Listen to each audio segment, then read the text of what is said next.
All right, so welcome everybody, and welcome our speaker Albert Visser, who will talk about cyclic Henkin logic. Is there life beyond the third Löb condition? Now, Albert is somebody that needs no introduction, but despite this, we have invited his former student, Justin, to give him an introduction. So, Just, please tell us a few words. Okay, thank you very much. It is my pleasure to introduce Albert Visser as the person. So I want to congratulate the organizers of this seminar to being able to attract all these high profiles and eminences to give presentations here. So as you mentioned, I am a former student of Albert Visser. So I'm not his first PhD student, but I think I was his first PhD student as Albert being full professor. So it's a privilege to have studied with Albert. Albert is, I got to know Albert, a specialist in interpretability logics, where he dominates the fields and actually set it up himself. But it turns out that Albert is a specialist on many more fields. So he comes from mathematics. He studied mathematics in the Netherlands and later did a minor also in philosophy. Did his PhD with big names as Van Dalen and Barendrecht. And when I was 4 years old, Albert Visser graduated, obtained his PhD with the highest distinction, cum laude. Well, it took me a little while going from 4, when I was, I think, 26, I joined Albert Visser as a PhD student in Utrecht University, where shortly after he became full professor. As I told you, Albert Visser is an eminency in interpretability logics, but he has many more fields of interests, and that characterizes big scientists. So he is also an expert on paradoxes, on intuitionistic mathematics, on modal logic in general, and truth, theories of truth. Many fields are inhabited and if not dominated by Albert. So I feel privileged that I learned so much from Albert, and not so much only techniques, but Albert Visser is always original in his just finds new expected methods, and so I'm looking forward to this talk here. And Albert is typically combining in his work from whatever, computability, model theory,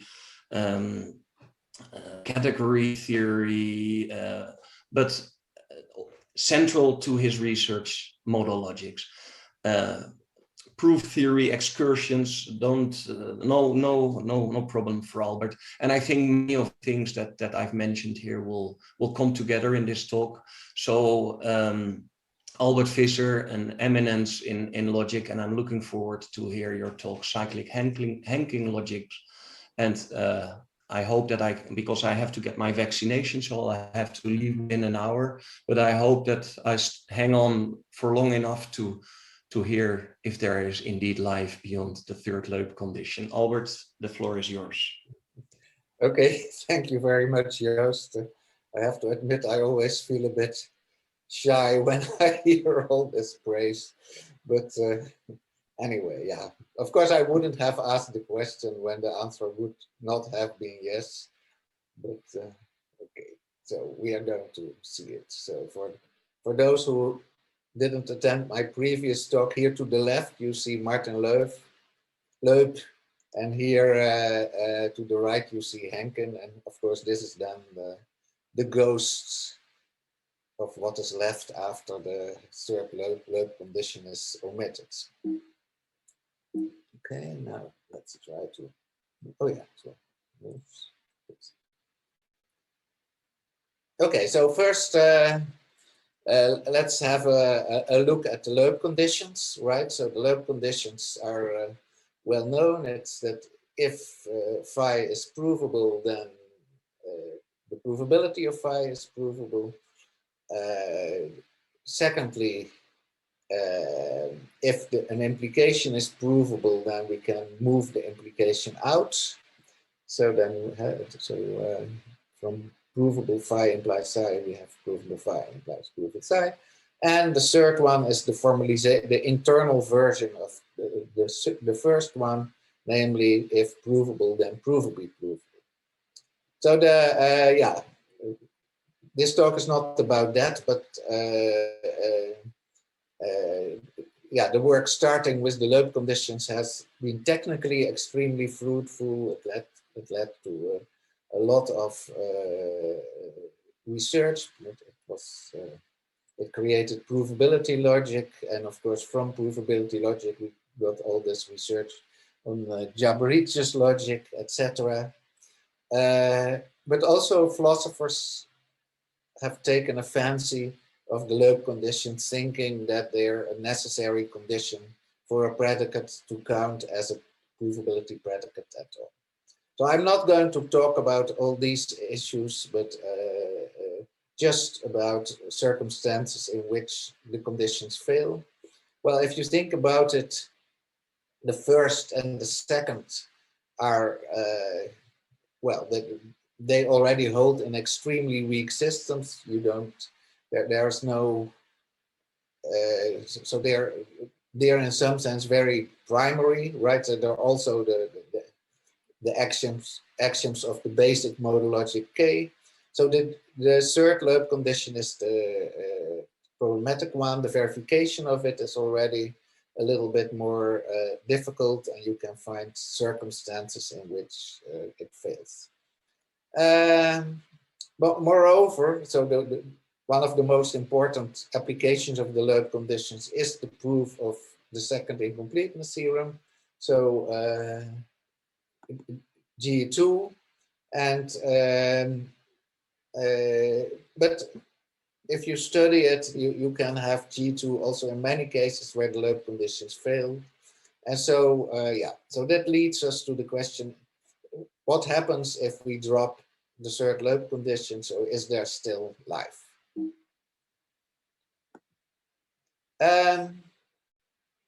Okay. Okay, so I'm not going to say much about this example, but just to illustrate that this can happen. So look at elementary arithmetic, which is I delta 0 plus the totality of exponentiation. So you can find a sigma 0, 1 numeration of the axioms of elementary arithmetic in elementary arithmetic. And that has the following properties. So EA believes that this set of axioms is finite. Of course, the finiteness is only internal, so it's not, so that there's no external numeral that bounds the set of axioms. Also, what you do not have is that from the provability of consistency, we have the inconsistency, so the verifiability of the second incompleteness theorem fails for this enumeration. And at least for me, amazingly, all Gödel sentences are equivalent to the consistency of inconsistency, but not as usual to the simply to consistency. So you see that it's already, so elementary arithmetic is a very solid theory, sigma 0, 1 numerations. It's so that you enumerate the axioms by a sigma 0, 1 predicate is a kind of logical thing. And so that you see that even in these rather acceptable circumstances, the Löb conditions may fail.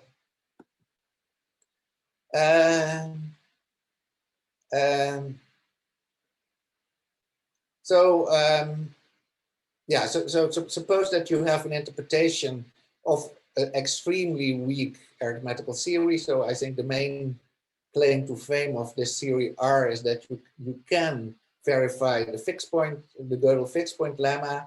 And suppose you have the Löb conditions for any predicate, then you can derive Löb's principle, namely box phi implies phi, then box phi. So if you think about the things modally, what you can see is it works as follows. So Löb's principle plus the Löb's conditions gives us Löb's logic. So Löb's logic is the same thing as the basic logic K plus Löb's principle, and so that's somewhat surprising. So it turns out that the third Löb condition, so provable implies provably provable, is derivable from Löb's principle, and so that's by a little argument that was discovered by Dick de Jong. Yeah, so Löb's logic is closed under Löb's rule. So what is Löb's rule? It says that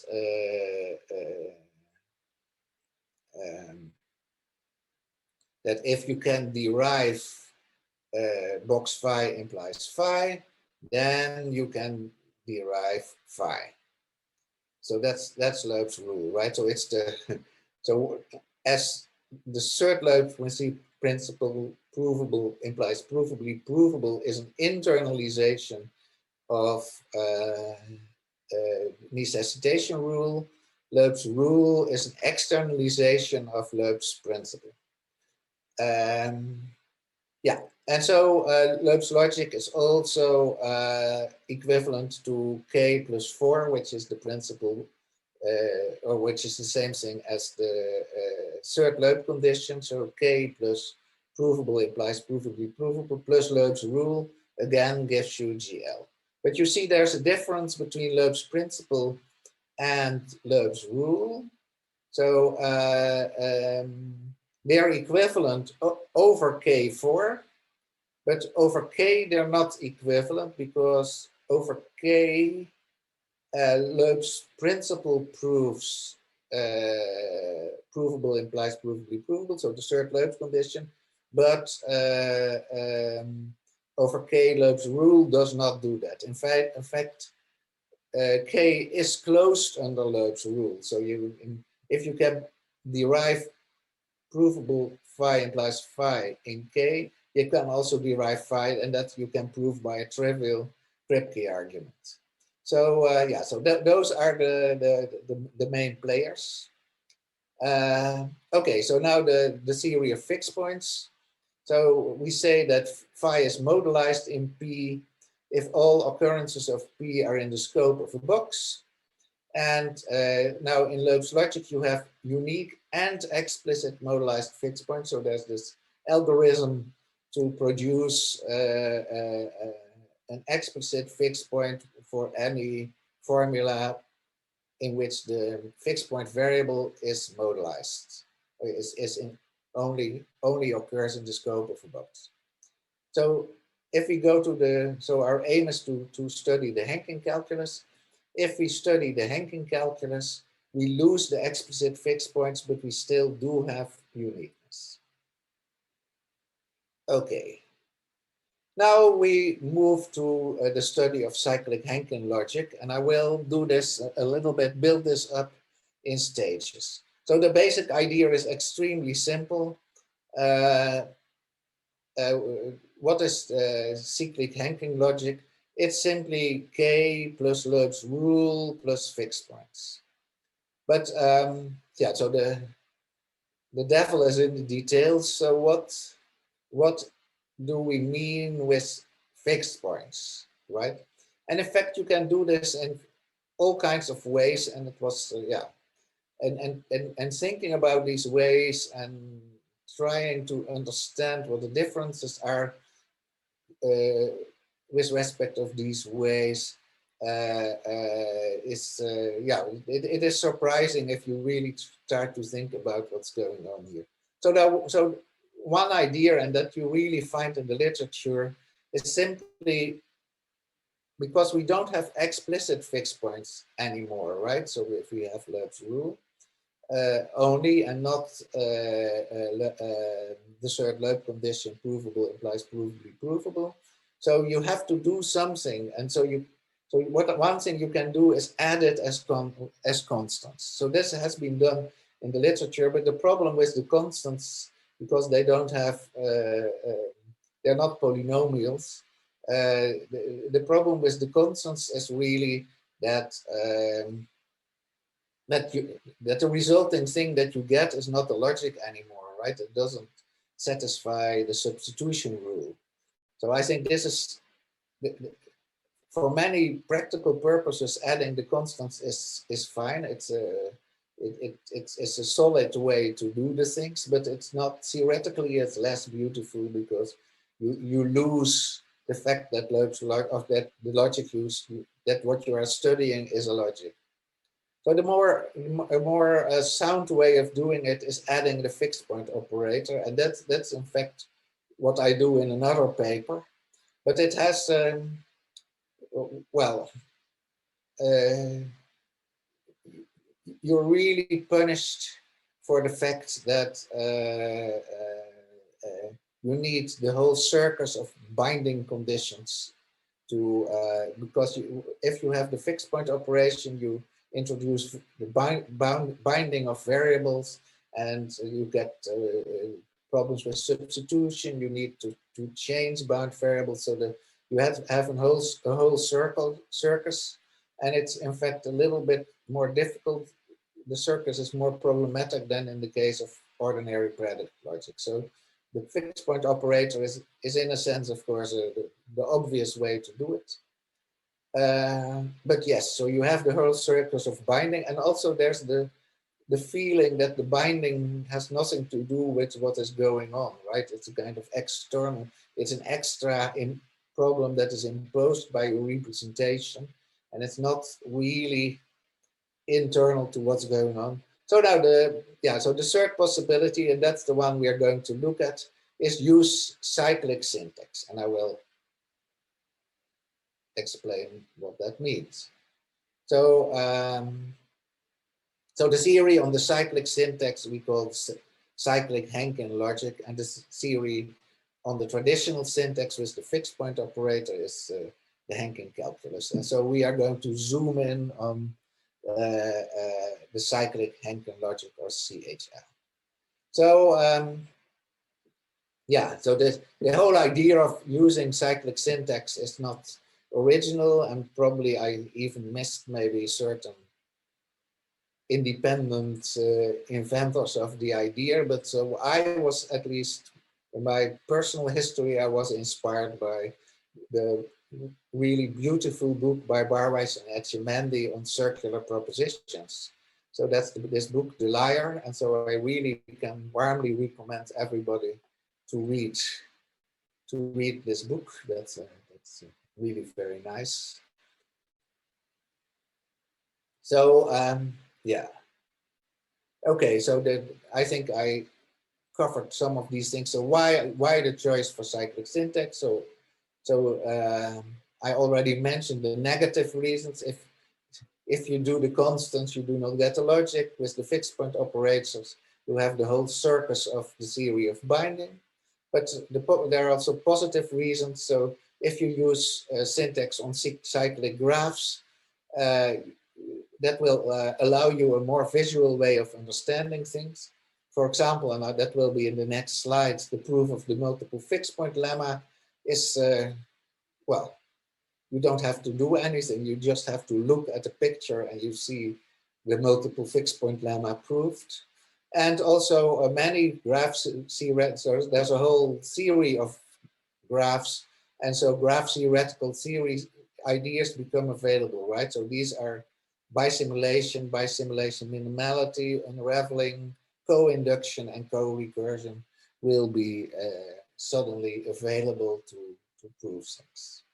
So I'm going to So my time is too short, so it would be, of course, extremely interesting to go into the co-inductive and co-recursive aspects here, but yeah, I will mainly say something about bisimulation. And so all the other things I will leave in the air, so maybe for next talk, or you could also read my paper, of course.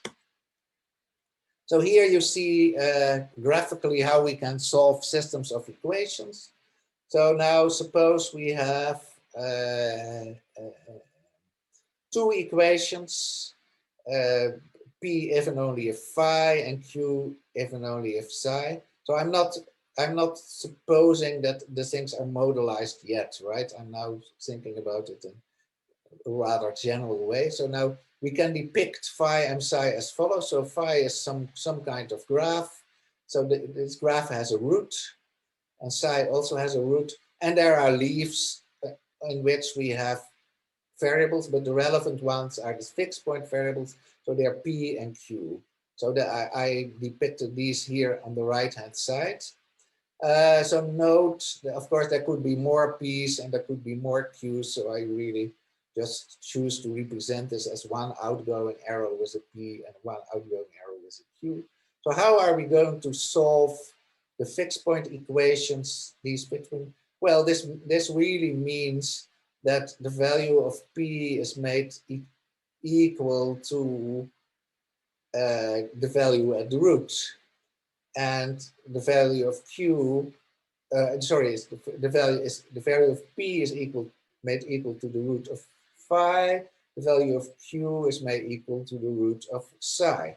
So what we do is we simply connect cyclically the P with the root here, and we connect the Q out, the Q gate, the Q outgoing gate with the root of the psi, and similarly for psi, right? So we connect this one like this, and we connect this one like that.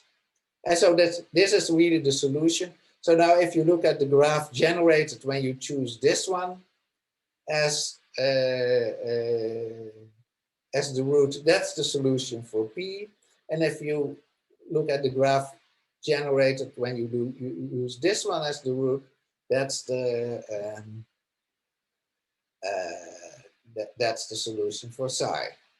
And so you see that, so I think the nice thing here is if you compare this to the usual proof of the double fixed point theorem, so then if you do in the usual proof, you have to choose an order in which you are going to solve the equations. But this order is in some sense an artifact of the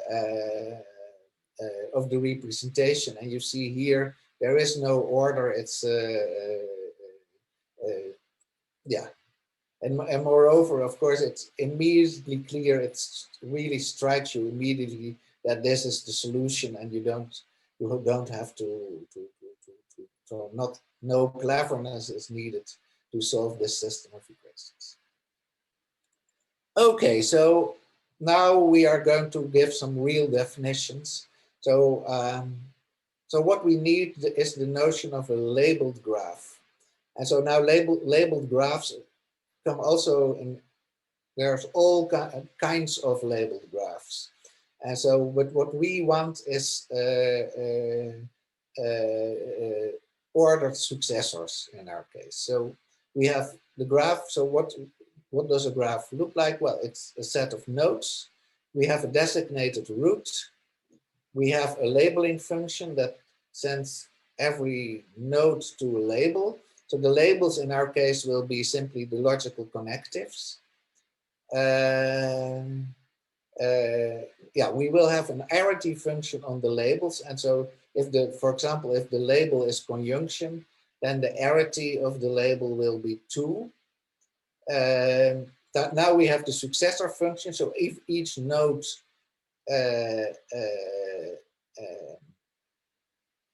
of the graph will have a sequence of successors. And so, so this asterisk means that we have finite sequences, including the empty one. For example, if we have falsity, that's zero array, and so falsity will be an endpoint, a leaf, and similarly for a variable. So those will be endpoints. So the set of successors of the sequence of successors can be empty, but for conjunction, for example, there will be two ordered successors. And of course, what you demand is that for example, if the node A is labeled with conjunction, and so the arity is 2, of conjunction is 2, then there are two successors. And yes, so and all what we do demand is, but it's not really all that essential, is that our graphs are connected, so that we can reach everything from the root. Yeah, now, so in the next slide you will see examples of this. So now so there's an important notion of sameness of graphs, right? So everybody who read a slightly more modern textbook on modal logic will have met this notion of bisimulation. And of course, yeah, so what bisimulation is depends really on your precise notion of graph. Yeah, and so in computer science and modal logic, it's a really important notion of sameness of graphs, right? So there are all kinds of aspects of graphs that we really are only interested in the graphs modulo bisimulation. That's the idea. So now formally a bisimulation is as follows. So it's a relation between the nodes. And so what we ask is that the relation preserves labels. So that's the first one here. And what we also ask is that it preserves successors, right? So if we have the successor sequence, then we want that the corresponding successors in the sequence are also bisimilarly related. So yeah, okay, so yeah, so I'll give some slightly more heuristics in the next slide. So yeah, so what we really are thinking is that the true objects, the true formulas that we are going to look at are the things modulo bisimulation. So that's our intended notion of sameness, but it's practical really to not divide it out, and so we will have isomorphism of graphs as our working notion of sameness, right? So that's the idea. It's a little bit like with the rational numbers and fractions. So if we the real objects that we want to think about are the rational numbers, and they are the fractions modulo an appropriate equivalence relation. But for specifying algorithms, etc., it's very nice to have the fractions available, and that's the same thing here. For specifying algorithms, you want to operate on the graphs modulo isomorphism, but of course what you really want is to only operations that preserve bisimilarity. Okay, so every graph has a canonical unraveling and a bisimulation minimal version. So I'm not just saying this blue thing here for the people who know about this, right? So yeah, two graphs are bisimilar when their canonical unravelings are isomorphic, and similarly for the bisimulation minimal version. So this, well, the people who know about bisimulation will understand what I'm saying here. But for the all the others, it's sufficient that so we can there are two different salient ways to choose canonical representatives from the equivalence relations. So let's quickly go to the my examples. So first here we have the liar sentence.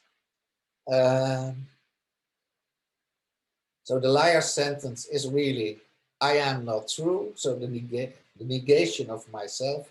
And so now the liar has an extremely simple representation in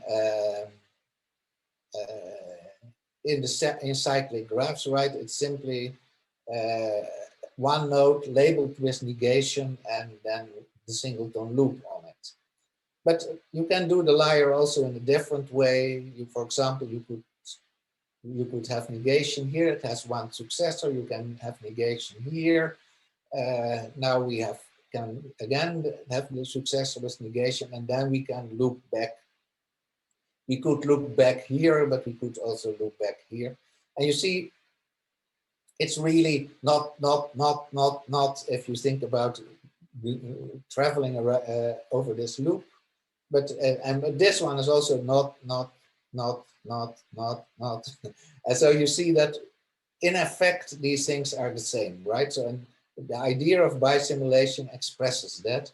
And so the red lines here give us the maximal bisimulation between these two graphs, right? So this single node really corresponds to all three nodes of this. Yeah, so there's no real objection to look at infinite graphs, but we will restrict ourselves to the finite case. I forgot to say that earlier, but that's what we are going to do. We're only looking at finite graphs. So the one, of course, the omega sequence not going down is also is bisimilar to the singleton loop, but we don't allow that one. So here we have the famous Gödel sentence. It says, I am not provable, and it's bisimulation minimal. Its most efficient version simply looks like this. It's negation, then we have provable, and then it's not provable me, right? But we could also do the Gödel sentence like this: not provable, not me. And so if you think about it, it's not box, not box, not box. So that's really the same as this one. And so you have the bisimulation like this, right? So but you see, you only can connect nodes that are labeled negation, and you can only connect nodes that are labeled with the box here, right? So one heuristic idea about bisimulation is that you could think of it as a kind of internal point of view, right? So you could think of the nodes here as a kind of big spheres, and the arrows as one-way corridors that you could traverse. But internally in the spheres, there's nothing that distinguishes them, right? So if you're inside the sphere, the label is written on the wall. So here you have the sphere and the label with the box is written on the wall, but nothing else distinguishes it. So suppose two elves are living in the system. So this elf sees that it has lives in a spherical room with the negation. And so it has one corridor, and then it gets again in a spherical room with the negation on the wall. And similarly for this one, but all these rooms are indiscernible. And so these elves can communicate with mobile phones, but so, and their assignment is to see whether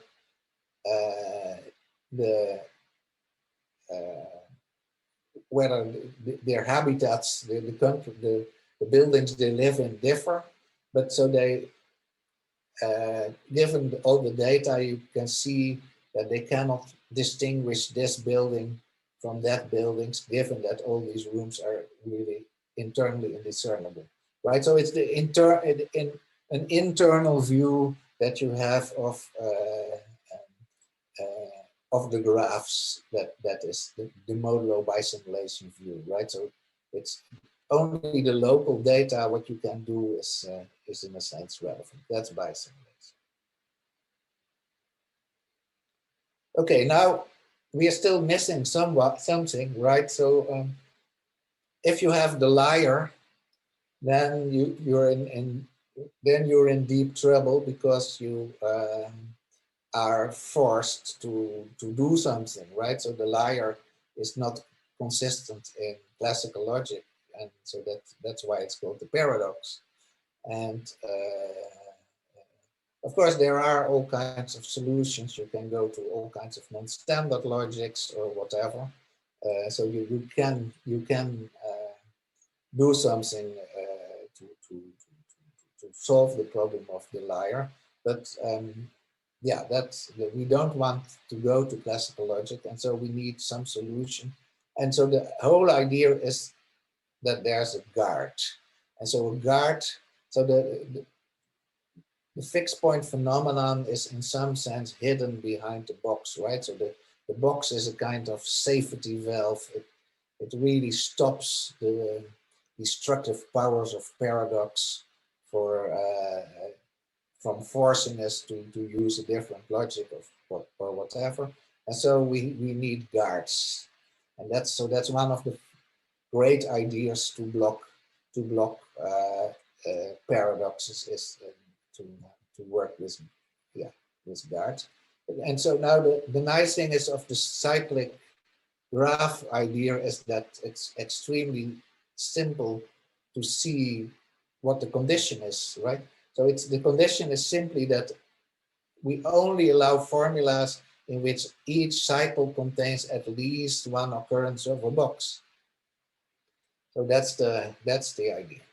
So a guard in a graph is a set of nodes such that every cycle contains an element of this guard.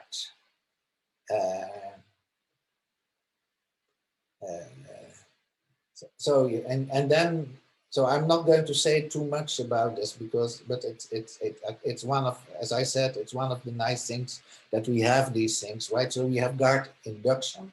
So that means that if you have a property on the guard, and if the property backwards propagates from successors of a node to the node, then we have the property on all nodes. That's guard induction. And you have similarly, you have guard recursion. So I will not really explain precisely how this works or give the worked out examples, but I will mention at least where these things are used.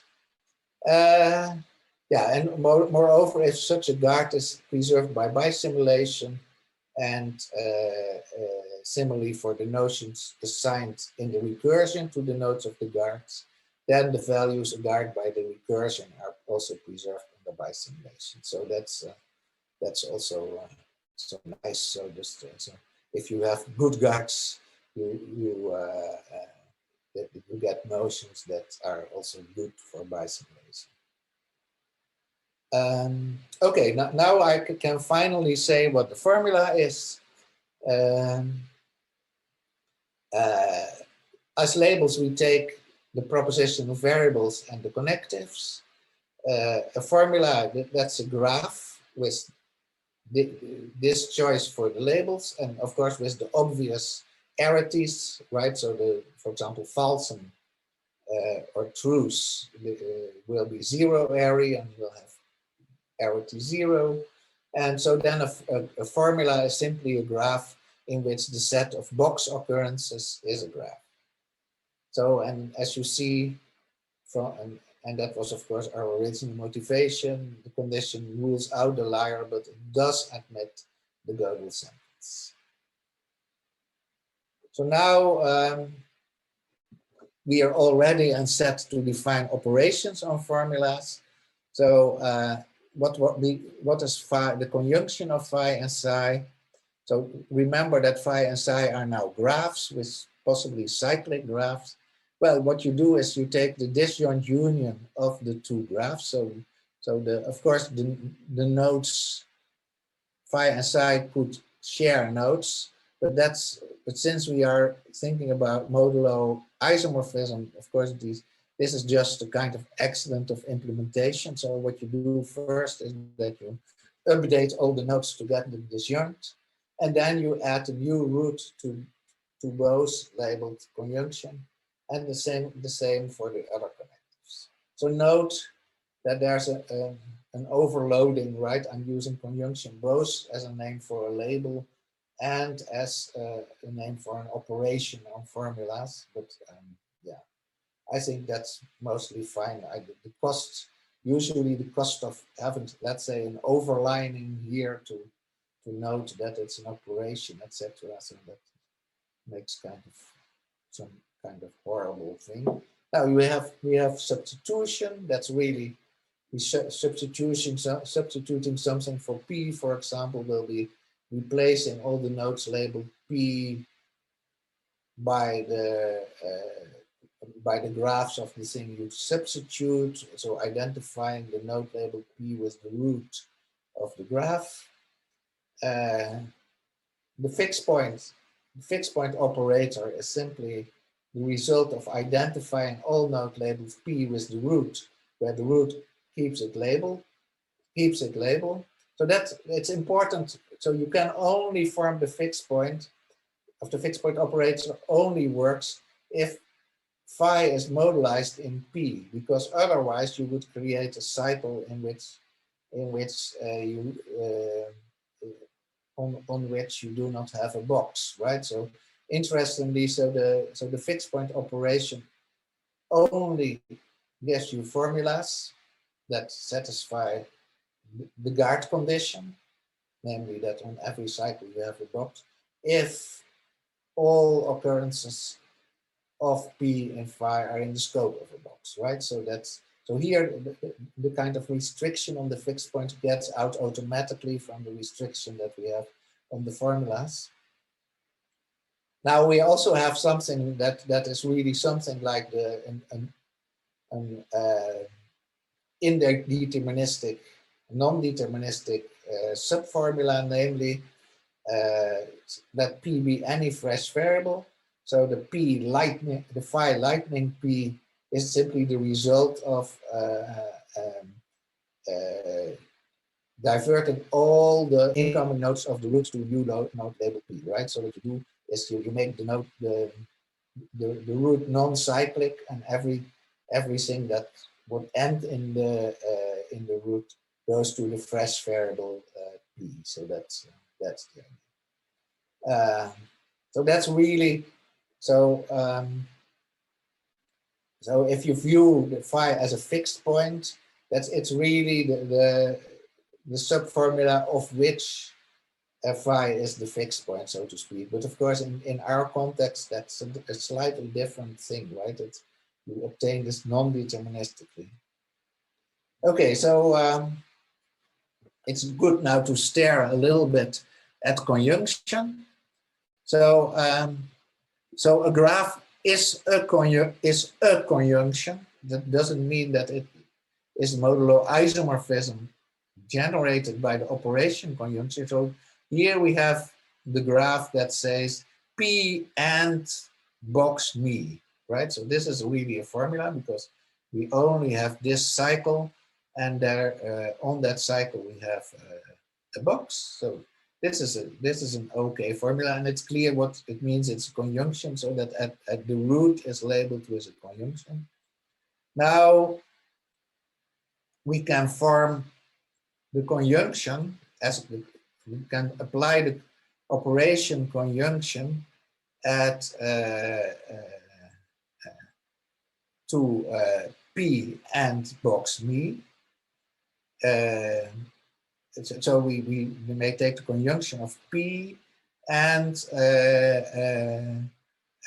of this other formula with root box. And so then you get and this, right? You get P and box, and then conjunction P and box B. And so you see that these two things are bisimilar. So correlate this to this, P to P, P to P, this with this one with the box to that one and to that one, etc. Right? And so that easily verified that that's a bisimulation. And so you see that P and box me is not, so you have graphs on that that are not generated modulo isomorphism by the operation of conjunction, but modulo bisimulation, the graph is generated by the operation of conjunction, and that's the general case. So all our operations are bisimulation invariant except the lightning.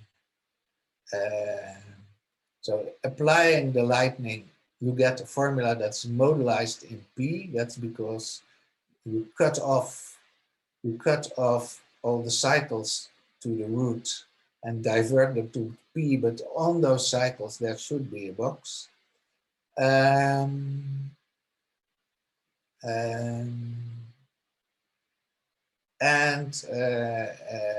Yeah, phi restricted to P has more nodes, but it has less cycles, and that's kind of important technical fact. Okay, so here we have the important insights. So suppose the main connector of phi is conjunction, and the formulas generated by the successors of phi are psi and chi. Then phi is bisimilar to psi, the conjunction of psi and chi, and similarly for the other connectors, right? So this tells us really that all formulas can be generated modulo bisimulation from the atoms by the operations associated to the connectives plus the fixed point operator. So note the difference, right? So in the standard syntax, the fixed point operator was part of the object language, right? It was a symbol of the modal language. Here, the fixed point operator is simply an operator on formulas. It's a meta thing. So we can, given a formula, we can form a fixed point.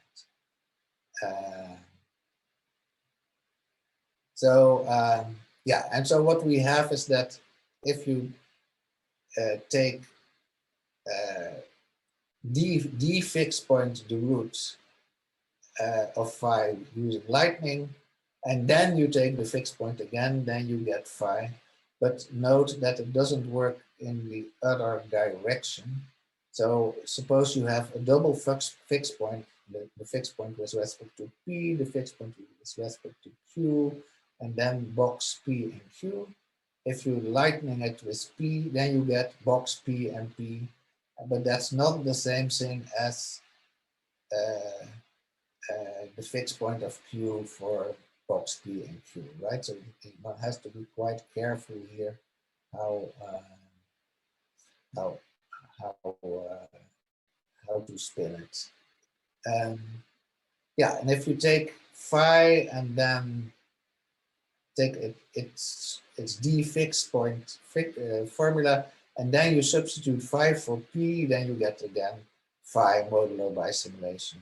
And what you also see is that if you take a fixed point twice, that's the same thing as taking it once for when you identify the variables P and Q. So you see that in fact the syntax already has a kind of opinion about fixed points, right? So if you work in the language with the fixed point operator as a primitive operation on the object level, of course, you could say, well, it's a choice whether two fixed points in a row, taking two fixed points in a row is the same thing as taking one fixed point for the identified variable. So that would be kind of choice, but here it's built in the syntax that this happens. So the syntax has certain opinions, pre-programmed opinions about what is valid. Okay, so now we went through all this trouble, and you could think, oh, okay, it's rather complicated, but well, first I would want to claim, of course, that if you take a little bit of time to get used to it, then it's not complicated anymore. But we are now rewarded because the deduction system is extremely simple, right? We simply have the axioms and rules of K. We do have Löb's rule, and we do have that bisimilar things are equivalent. So now let's first, for a moment, zoom in on the third axiom, right? So the third axiom is not really, I would claim, it's not really an axiom. It's an artifact of our convenient choice of thinking modulo isomorphism primarily of the formulas. So then, of course, they're not identical, but in fact, they're intended to be identical, right? So the things modulo bisimilarity are analogs of the rational numbers, and so in fact, if you think modulo bisimulation, then this is just identity of the formulas, and so it's not an axiom at all. So it's really a trace of a design choice. Yeah. So now the interesting thing is, you know that K is closed under Löb's rule by a simple fixed point argument, and so you see. So in some sense, what we have here is simply the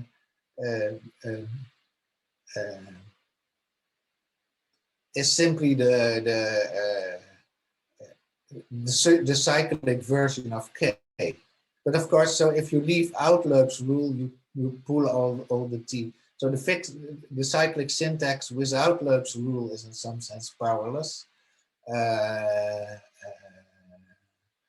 So the Löb's rule in combination with the cyclic syntax is suddenly doing all kinds of work, right? So if you have the flat syntax and you just have K and Löb's rule, Löb's rule does nothing at all.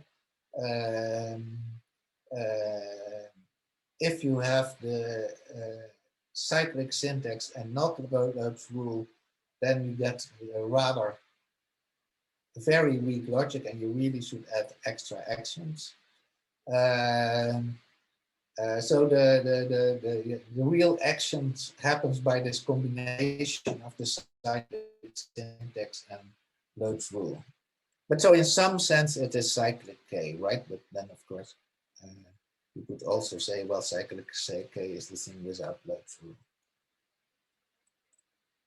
Okay, so now we have everything in place, and nice things are happening. So we can immediately define something good. Namely, so I call that the Herlet modality. It's a kind of transitive closure. If you think of Kripke models, so the box Herlet of phi is simply the fixed point of box phi and p, where p is fresh. And so, so the fixed point of equation for box Herlet is simply box Herlet phi if and only if box phi and box Herlet phi. Okay. By the way, note here, right? So the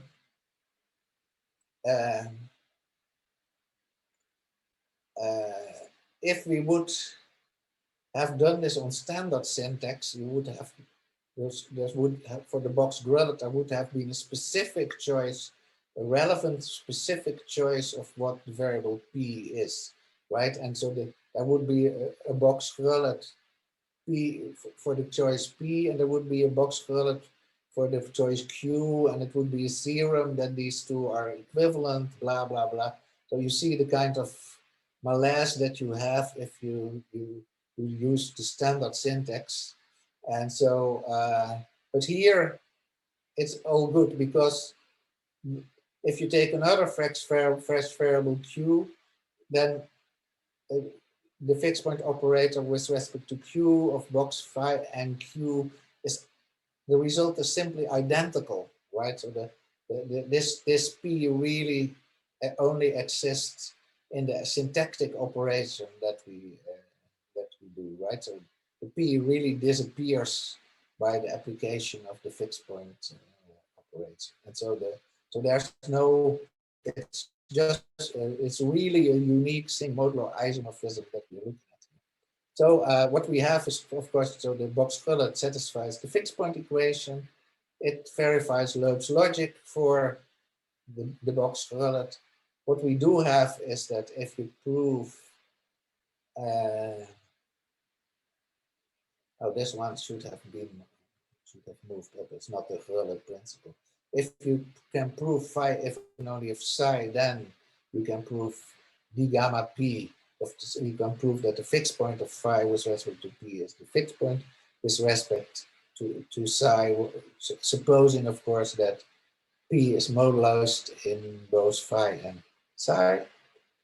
And similarly, we have the Jongh-Sambin-Bernardi Theorem that says that if we have the true, if we have p if and only if phi and box Herlet p if and only if phi, then we have that p is equivalent to the fixed point of phi, right? So then assuming modalization. So this one really should have been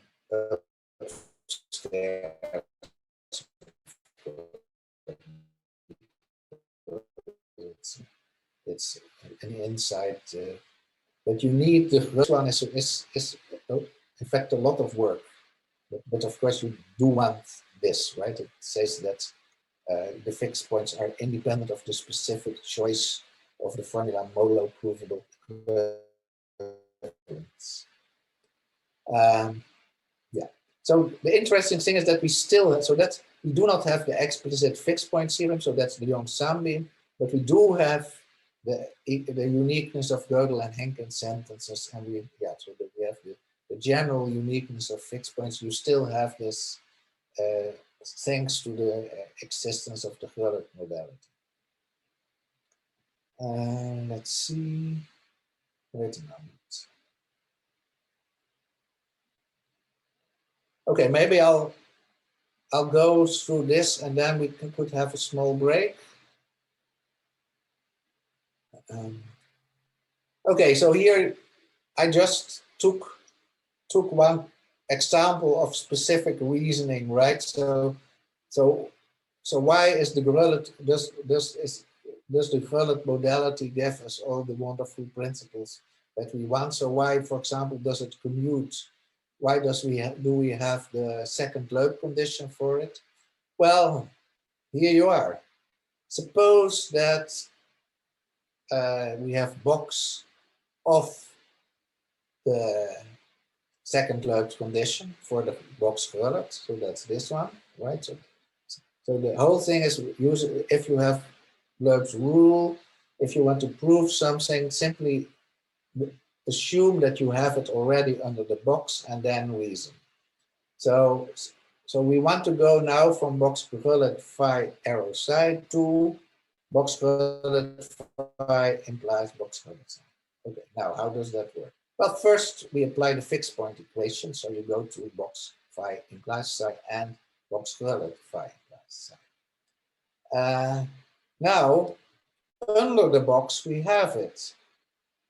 So we use this one, plus of course the implicit use, all the implicit uses of k, and you get that we can replace this one by this one, right? We take the box Herlet through the arrow here. And now we rearrange this using proposition logic inside the box. That's of course using again k principles.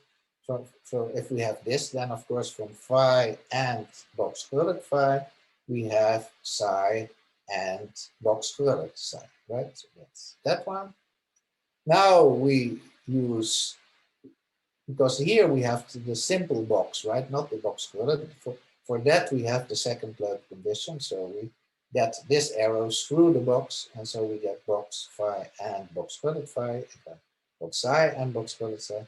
And then we apply the fixed point equation again in the other direction, and you get box Herlet phi and box Herlet psi, and that's what you wanted, right? And so all the other things are boringly like this. So you assume the provability of what you want. And yeah. So now you can prove, and then this is really, so I'm really smuggling, because proving this substitution principles is a lot of work. So that's and you really need guard induction to do it. So it's not simple. But you can prove the substitution principle to this. So the dot here inside the box means, so box dot means, box dot of theta means theta and box of theta, right? And simply similar for box dot Herlet. So we have the box dot Herlet of phi in if and only if psi. So if it's both truly and provably equivalent, then you can substitute modulo provably equivalence psi and chi for p in phi, for any p, right? So that you don't need modalization here. But if you have modalization, then you can drop the dot here. And so if you have box Herlet of the equivalence, then you have the equivalence. And now you prove the Jongh-Sambin-Bernardi Theorem. So suppose phi is more or less in P, then we have from the box dot Herlet equivalence of phi with P, so saying that P is a solution of phi, then P is simply the fixed point. Here you have to prove. So suppose that the box dot P if and only if phi, then, and now we suppose we want to prove that P is equivalent to the fixed point, and so we assume the provability of this. Now, suppose P if and only if phi. Now, so in phi here, P occurs, but we have the, it occurs modalised, and so we can apply the substitution principle for this one. And so we get that this is equivalent to phi, and the result of the substitution of the fixed point. And then we apply the fixed point equation, and you get the fixed point of phi. Now we can apply Löb's rule, but wait, we still have some material here that's not allowed. But you can prove that if this material that you have here is screened off by a box dot Herlet, then you are allowed, right? So that's in this case you may do it. So that's in fact the strengthened Löb rule. Okay, so Chair, do we want a small break, or shall I go on for 20 minutes and then stop? What is the preference of the audience?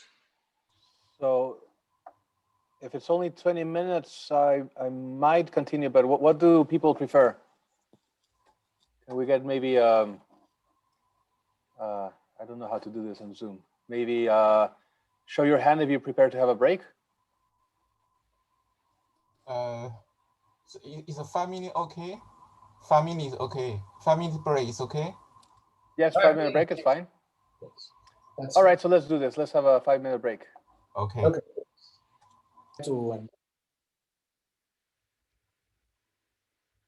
Okay, welcome back after the break. So yeah, so for the new, it's very nice that for the new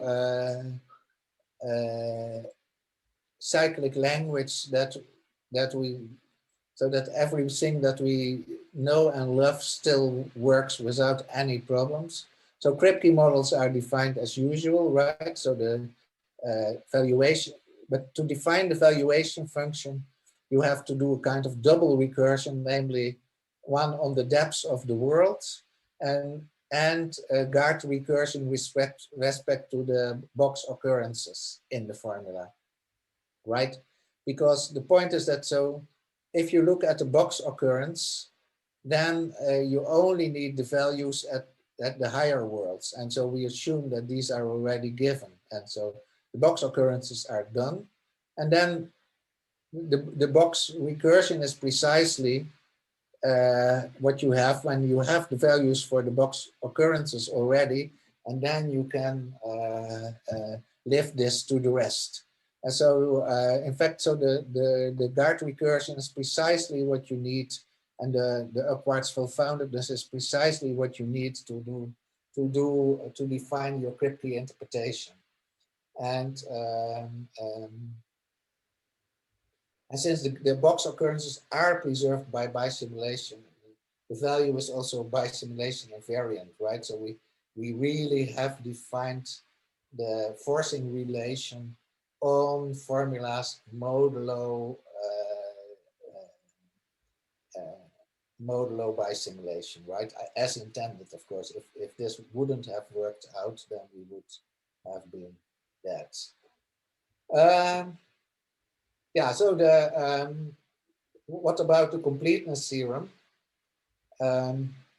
Well, there is, that's, yeah, still in a somewhat sad state. So we can translate the cyclic Henkin logic into the flat Henkin calculus on standard syntax. And I will talk about that a little bit. So HC is synonymous to the well-founded part of the new calculus. Yeah, I will say a bit about that in a moment. And so one thing that you can do is simply apply the well-known completeness theorem for the new calculus.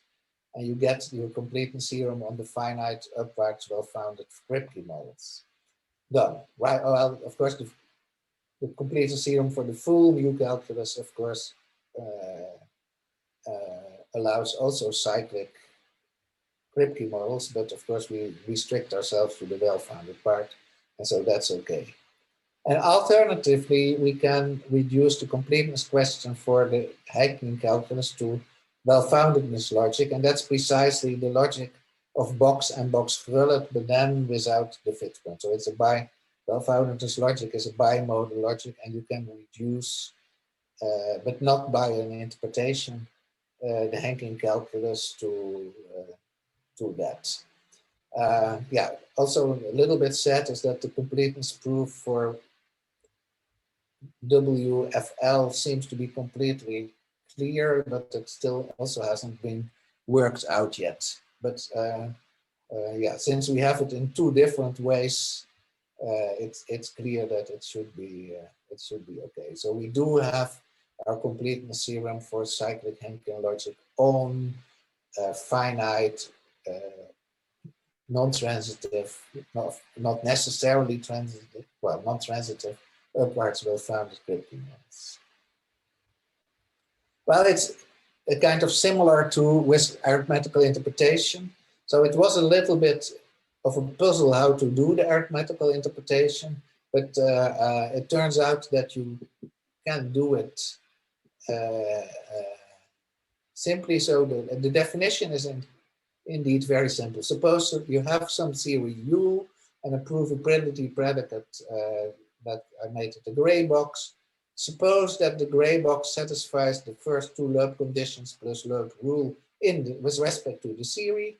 Then an arithmetical interpretation is a mapping from the nodes of phi to U sentences, and they satisfy the commutation clauses modulo U provable equivalence. So that's what you demand. And so that defines interpretation. So the definition of an interpretation, simple enough, but not clear, of course, that there are interpretations at all, that they exist. Now, suppose you have two interpretations for phi and psi, and suppose that the variable occurrences are going to equivalent sentences.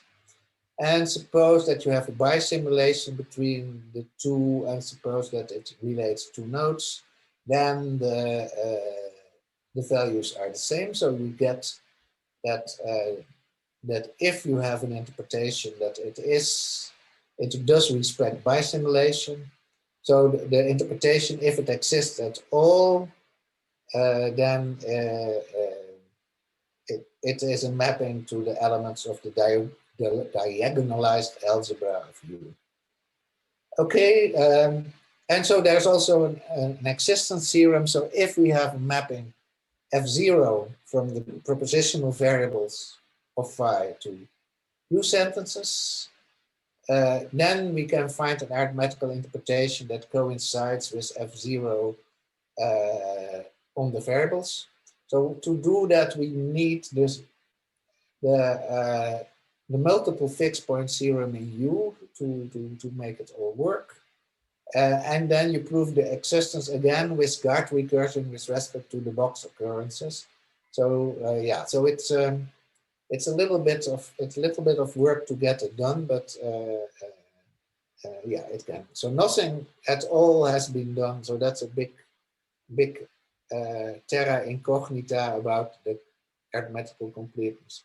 It's interesting. So of course you can start with the cyclic mu calculus, sorry, the cyclic Henkin calculus, and then add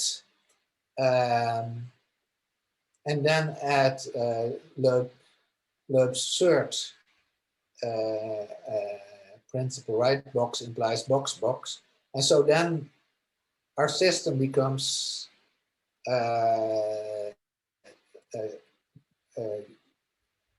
definitionally equivalent with Löb's logic. It's really Löb's logic that you have, but then with the cyclic syntax. And the interesting thing is that if you then that the Solovay argument, it's completely clear that the sentences that Solovay associates to the node really give you an arithmetical interpretation. So you don't need the whole thing with the guard recursion, etc. So the Solovay solution is immediately a solution for if you have the cyclic syntax, which is I found rather surprising. I thought it would be complex, but it turns out to be very simple. So the arithmetical interpretations work, but there's still a lot to be done. And of course, there are some examples that could be looked at. Yeah, but I do hope people will at some point pick this up and really try to work with examples. For example, from the standpoint of the Kripke semantic, it seems, for example, that we have that the Gödel sentences need not be definable, but if we go back right to the very beginning, you see that my example, my Gödel sentence was definable. So can we find an example where the Gödel sentence is not definable? The Kripke semantic says it must that it is undefinable, but so is that reflected in the arithmetical semantics? That's probably the simplest kind of question to try to solve. Okay, so now the last part is, yeah. So David already thought of the question that I'm answering in the last part. So there is, so one of the great fixed point logic is Löb logic, right? And so that's the logic of guards, right? So the fixed points are saved from being paradoxical because we have guards. There's another approach to fixed point. The second great approach to fixed point is, say, positivity. So we demand that the fixed point variable only occurs in positive places.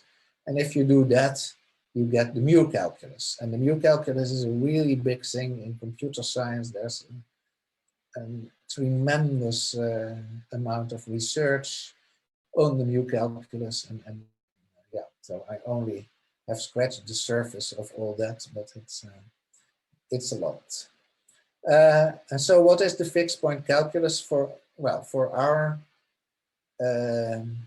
purposes, it's as follows. We have the fixed point operator again, but now as part of the syntax. And so it's written mu because it's supposed to give you the minimal fixed point. And so there's what we have is not just the fixed point, the clause that says that it is a fixed point, but you have the minimality principle that says that if something is a prefixed point, then it's above the minimal fixed point, right? So if you have phi of p of alpha implies alpha, then we have the minimal fixed point is smaller than alpha. Okay, so now the interesting thing is, so this has a completeness theorem on finite Kripke models, but not necessarily well-founded. But you can define the well-founded part in a miraculous way, namely by simply taking the Henkin sentence. So the smallest, simply take the smallest fixed point of provability, and that's in fact the minimal Henkin sentence. And so adding the minimal Henkin sentence to the mu calculus gives you precisely the well-founded part of mu calculus. Now the surprising thing is, so I cannot go into the proof, which is, I think, extremely nice, because that's how do we get from negative to guarded and back. It's yeah, it's not rocket science. It's not super difficult, but I think it's a kind of miraculous thing that you can do that. So we take mu plus h, and that turns out to be synonymous with the Henkin calculus, and that's in turn synonymous with the cyclic Henkin logic. And so cyclic Henkin logic is in fact the well-founded part of the mu calculus. Yeah, so yeah, regrettably I cannot go in the scope of this talk into how to prove this. Yeah, so the different ideas to do this were already lying around. So there was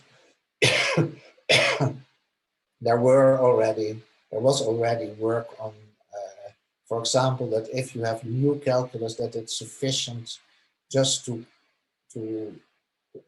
even without h, that it's sufficient to restrict yourself to modalised variables, which still should be positive, etc. And then if you have Löb's rule, the thing drops out. We do not need the positivity inside the box anymore, etc. Right? So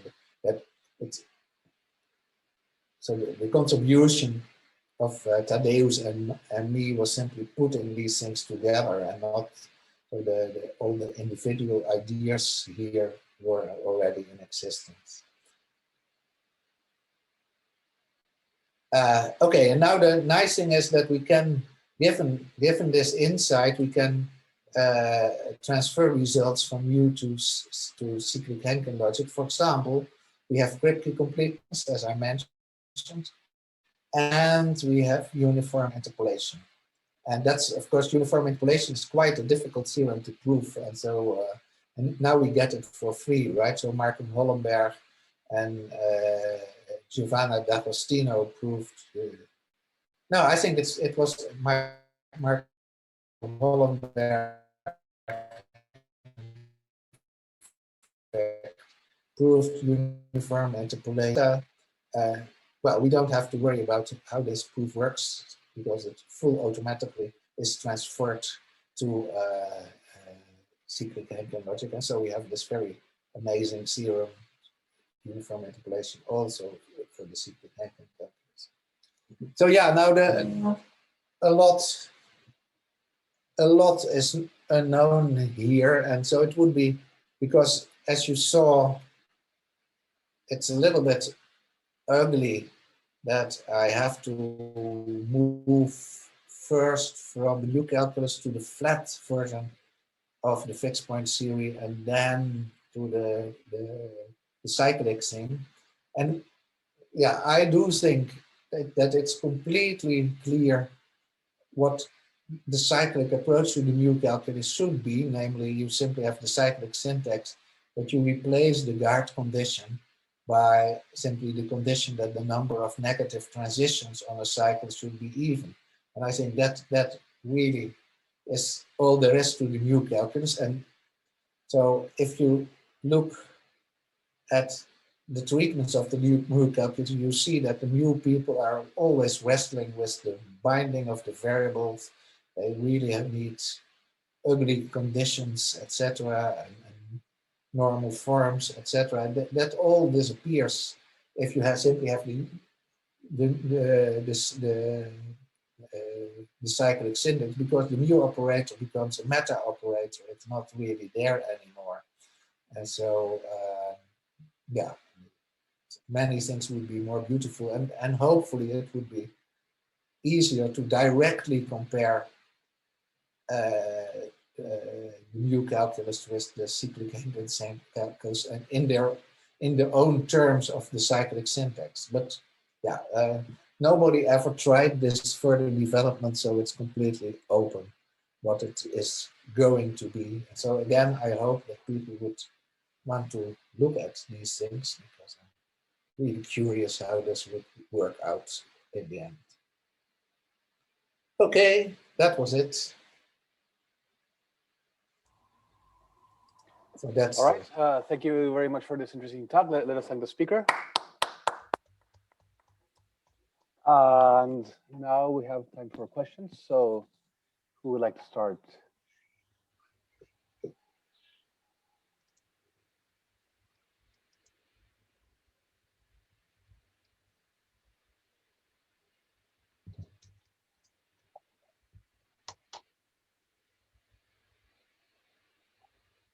May I have one question?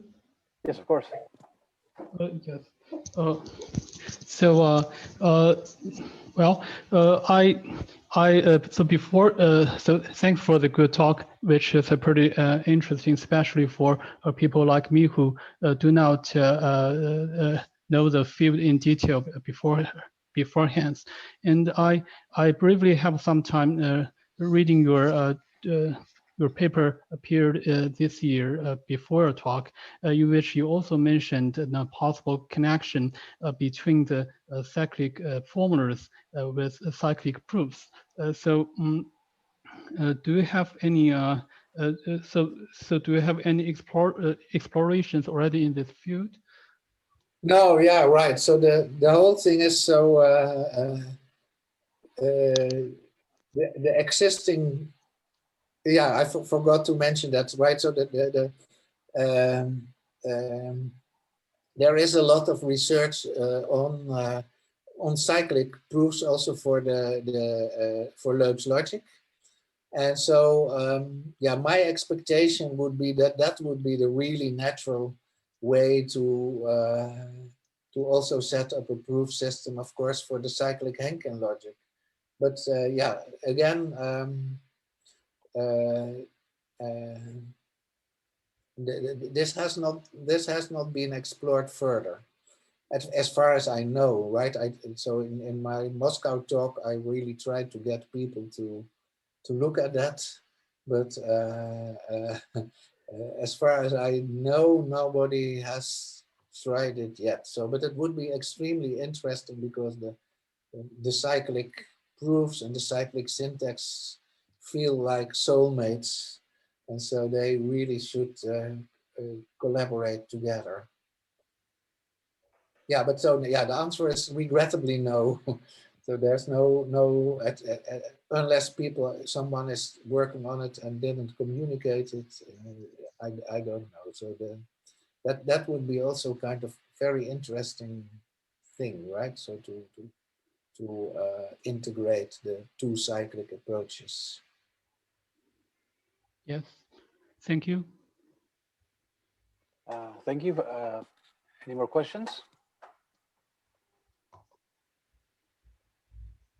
Yeah, if other people asked, yeah, I have some question. By the way, I missed one slide. So what is the language of this CHL? I mean the syntax. Sorry, which slide did you miss? About the language of CHL.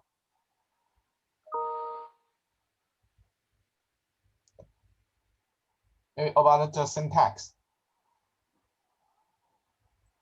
Wait, I'm going back. Yeah, so the language. So the language is simply all graphs, and so this is the definition of a graph, right? It's rather unreadable, but if you picture it in your mind like this, it becomes a completely clear thing, right? So so it's simply all graphs that are labeled by the connectives and that satisfy the guard condition, right? So we only allow cycles on which the box occurs. So that's the syntax. So you mean that in syntax is contain a graph as part of the language. That I'm pretty sure that the graph is a model. No. The graphs are the syntax. Okay. Okay. Okay. Yeah, right. So the point is, yeah. Okay, well, we could discuss the ins and outs of the idea of syntax for hours, but yeah, I submit that the graphs are the syntax, right? So they're, and I think also in the case of ordinary predicate logic, there's, so the inductive way of viewing the syntax there has had too little opposition in my feeling, right? I do not believe that the inductive way of viewing the syntax of predicate logic is correct. It has, because the notion of binding is not represented in a good way there. But yeah, so the graphs are the syntax. That's the slogan here. Wait, may I follow up? And what is the correct way to represent first order logic formulas? Well, I don't quite know it, but so my favorite way is that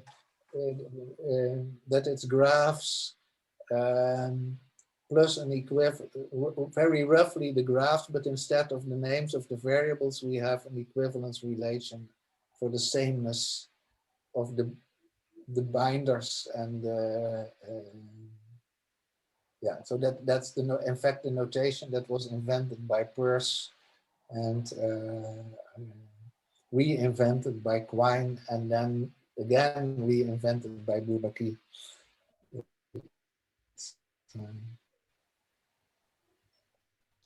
Okay. Yeah, I think that syntax is more correct because it treats it the correct way, right? So the usual way to do that is inductively is really that you say the true objects are the formulas modulo, the inductively generated formulas modulo an equivalence relation, which is in computer science called alpha equivalence or alphabetic congruence or whatever, right? So that's yeah. But of course that's not, but at least what I want to say is that the graph way of looking at formulas is definitely a decent one. And I think in linguistics there are also things like constraint-based grammars, etc. Right? So people have different ways of looking at syntax, not just looking at it as inductively generated. And in fact, the way, so if you think about the Peirce Quine Bourbaki idea, it's co-inductive, right? Because you have you have a deterministic way of breaking formulas down, but you don't have a deterministic way of building formulas up, because you have non-deterministically provide links between variable occurrences. But yeah, so that's yeah. So yeah, Jongh. So the answer is simply the syntax is the graphs. Okay. Yeah, I think there's a philosophical idea behind it too, but of course I'm just talking about the technical side here. Okay, thank you. And yeah, I have another general question. Yeah, we know that the Löb's condition, Löb's 3 condition is sufficient, but not necessary condition to prove G2. And for your work, what's the relationship of your safe error with the G2? I believe your work on safe error has some motivation about the G2, right? Yeah, right. So the yeah, so I didn't talk about that at all, of course. So the yeah, you can prove a kind of general version of the second incompleteness theorem, in which you ask for uniform representability of the axiom set. And so that uniform interpretability means that for every finite set of axioms, you have an extension of to a bigger finite set of axioms, so that that bigger finite set of axioms verifies that each of its axioms is an axiom, right? So that's the uniform thing. And so you get this, the second incompleteness theorem plus Löb's rule in that setup without problems, but you do not get, and you can in fact give counterexamples like the counterexample I gave here, that you do not get the third condition, right? Provable implies provably provable. Yeah. So there's a kind of general setup for the second incompleteness theorem that gives you CHL, but it doesn't necessarily use the third Löb condition. Of course, the spirit of this, the ghost of the third Löb condition is still there in this proof, because I do use the third Löb condition, but then not for the provability predicate that you are studying, but for another one. So there's still smuggling. There's still, it's not third condition free. I mean, the result is third condition free, but the proof is not third condition free. So you use the ordinary Gödel proof, but for another provability predicate to do it. Yeah. Over safe error, the G2 also holds. So maybe it's not a very non-standard probability logic.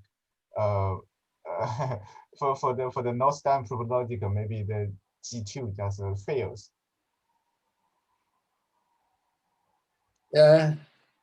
So I don't quite. So can you repeat the question slowly? I'll just say another way. That's just you think that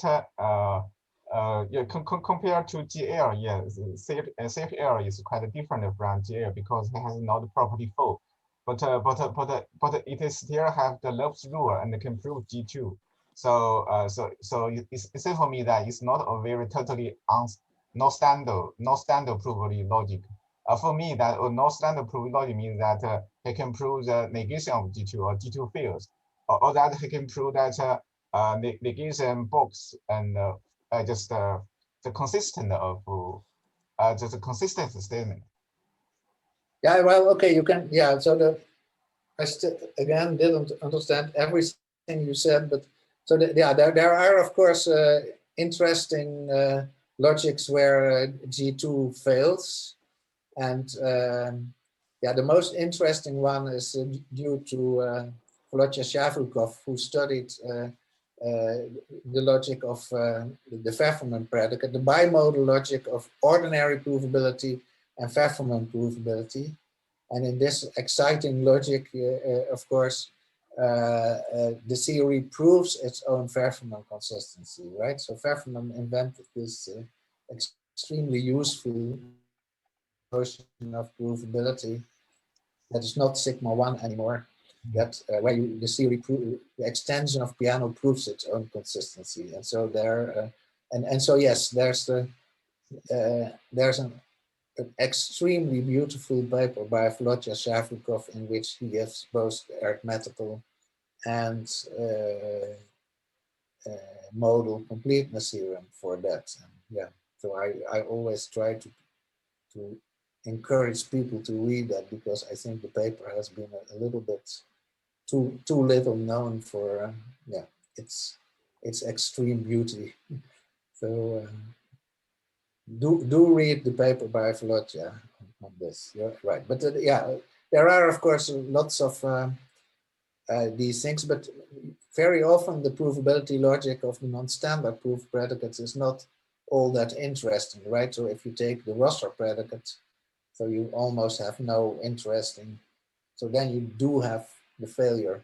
So the theory does prove its own consistency, but you don't have nice, you have also the second Löb condition fails, for example, right? So it's a kind of horror from the modal point of view, but the Fefferman predicate is okay. Does that answer your question? Yeah. I think, yeah. I have understood it. All right. Do we have any further questions? Can I have another one? Sure. May I ask what time are we? Do we have to close? I think 12 is the limit. Yeah, I heard 12, right? Yeah, so there's plenty of time for questions. So go ahead. Okay, thank you. I'm pretty curious to the special operator in the syntax, the flashlight, and so by phi flashlight p, it seems that we break all the identical backlinks from leaves to the root and feed them to actually different occurrences of the same new variable p. So it seems to me, I'm not sure whether I understood that part correctly, but it seems to me that the flashlight is something like you in one time break all these backlinks instead of. But just for the root, right? Just for the roots. Well, so if we have the graph, which is the formula in which the root is fed by two different identical backlinks from two different leaves, then after doing the flashlight, it will be fed the occurrence of the same new variable p instead of different new variables. Yeah. Yes. So wait a moment. So we have the root, right? Yes. So now we break the links, but so we of course we keep copies of the. It's important that we keep copies of the root, right? So the root. So if you have n incoming things, then so each incoming arrow is made loose, but you provide a new endpoint, right? So the root. So if there are n incoming links, there are n new nodes, and they're all labeled p, right? So I think that if I understood what you're saying, so the whole point is, of course, that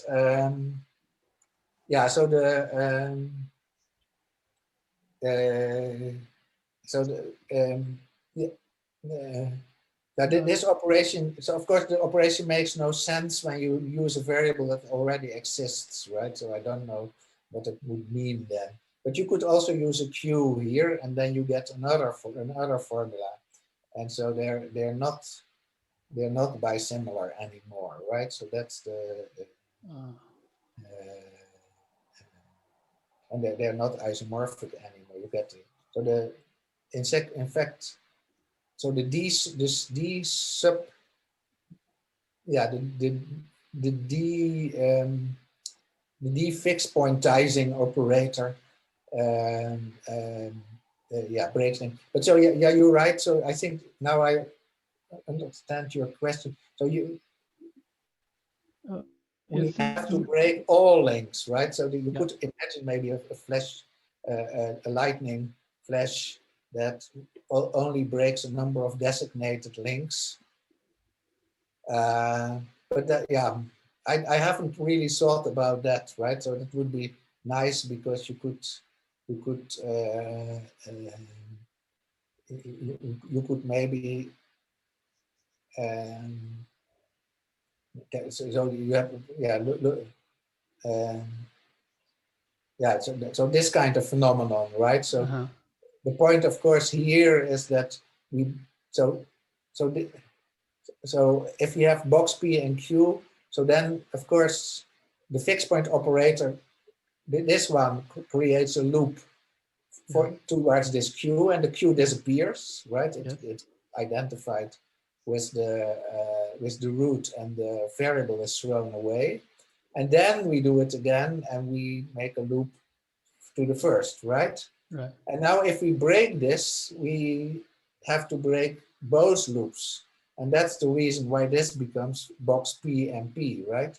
And so it doesn't just break, it doesn't just break the link that is created by this fixed point operator, which you would expect, in fact, because you would hope that this would be, that it would really be an inverse to this one, but it isn't, because there was already a looping present, and you break all loops. Yeah. So indeed, if you would have built a mechanism where you could target certain cycles to break and others not, you could do what you want. And in fact, I have to admit that I was completely confused by this because you don't expect this phenomenon, but it's there. So it's, as you see, so in one direction. So if we break all the links and we place them by P, and now we store all the links with the things labeled P, then of course you go simply back, right? So it's okay. But in the other direction, if you create links and you in a number of steps and you go back, then of course you get you don't just cancel the last step, but you cancel all steps.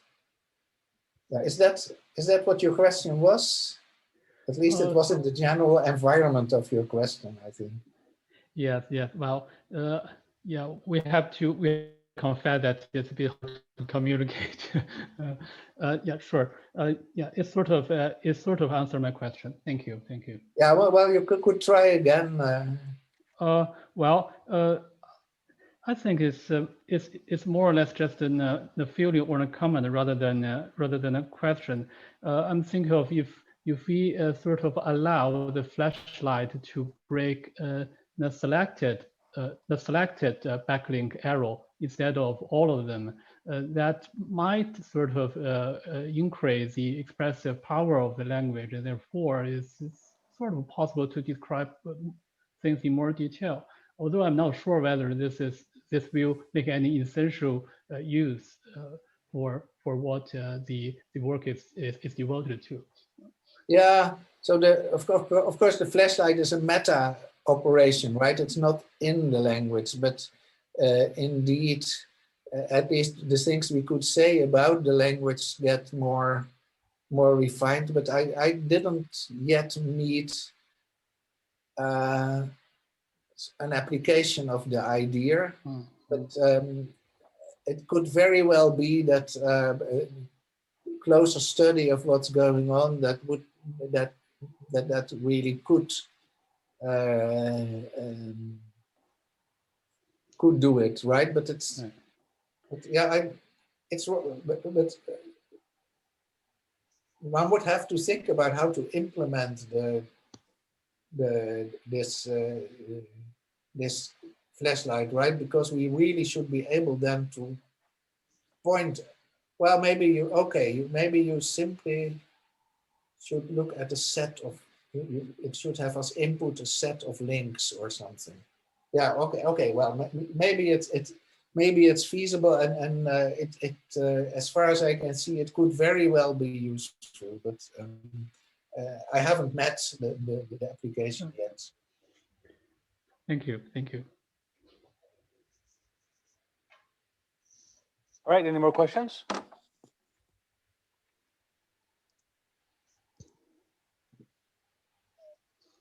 Maybe last very short question. Just compared to GL, does CHL has any property that GL has? But no. Does CHL has any very important property, but GL does not have? But GL does not has. Except for arithmetic and completeness theory, since you have not explored. I mean, besides this, is any property CHL has, but GL does not has? A good question. So, so we do have uniform interpolation. So that's beautiful, of course. Yes.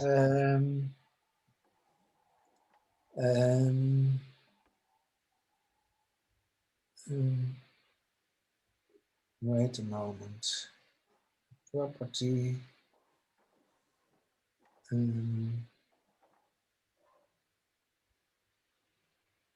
So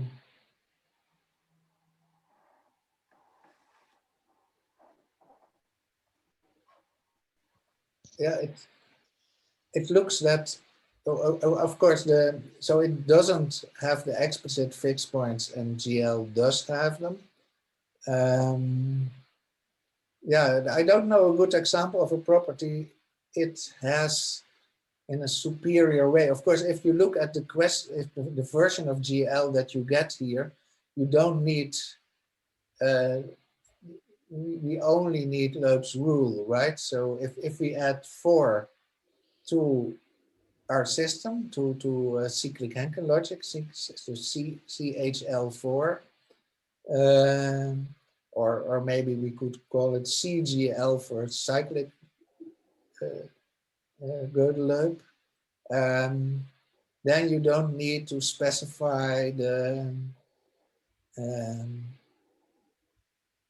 oh well, no, that's also the same. So because we can prove Löb's principle as soon as we have 4 and Löb's rule.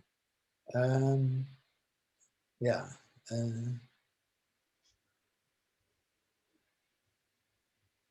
Yeah, I'm not sure. So if you look at the kind of decent mathematical properties and not silly examples, I wouldn't know. It's a good question, very good question. Okay, thank you. Yeah. Since that it has many similars, it also has the finite model property. CHL. Yeah. Well, in fact, my point here was really that it has amazingly many properties that GL also had, right? It's much better than when I discovered the system, it's much better than I ever expected. And also the kind of fun connection with new calculus. Yeah, maybe that would be an example, right? It has this beautiful, more beautiful example. Connection with the well-founded new calculus, right? Because GL is just the transitive upwards well-founded part, and here we have the you really get the well. All right, so I think this is a good place to stop. I already asked my question during the break. So let's give Albert another hand. Thank you for being a nice audience. Thank you very much for a very nice presentation and discussion.